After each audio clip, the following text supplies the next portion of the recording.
All right, folks. Here I am again, and doing the very last one.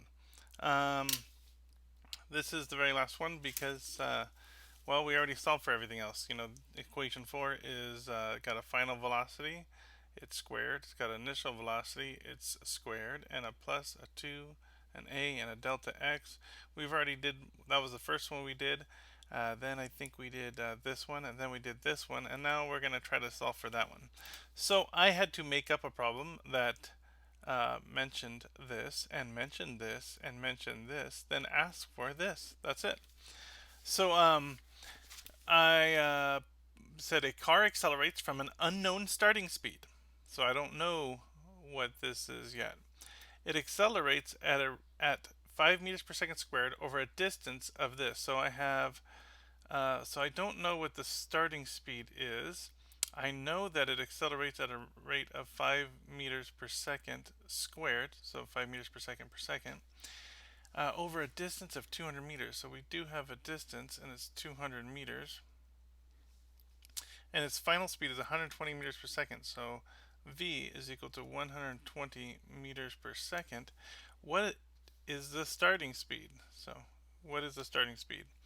Let's plug it in and see if we can do some math here. Final speed is 120 squared is equal to, I don't know what this is, squared, plus 2 times a, which is 5, times x, which is 200. And all this math is, let's see, 5 times 200 is 1,000. 2 times that is 2,000. So this is 2,000 plus VO squared is equal to 120 squared. What is that number? 14,000 or something? Or let's see, clear. 120 squared right here. And 14,400. I was close. 14,400. And then, so that's 14,400. Let's minus 2,000 from that, minus 2,000 from that. And that way we get rid of it there. And this becomes 12,400. Okay, is equal to the original velocity squared. But I don't want to know what the original velocity was squared.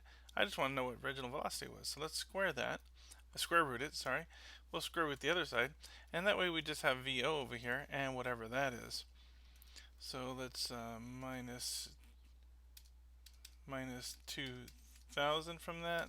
We got the 12,400. Let's square root it. That's right here. And we get 111.3. I'll just say 111.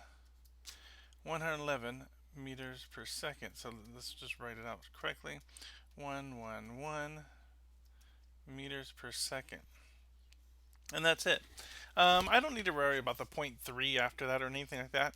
Think about it. If I was off by a single digit here, that's about 1%. And you're allowed to be off by like minimum 5% in this class. So that's totally fine.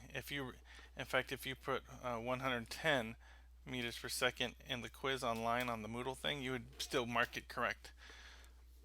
And that's it, guys. So that's the last one for equation 4.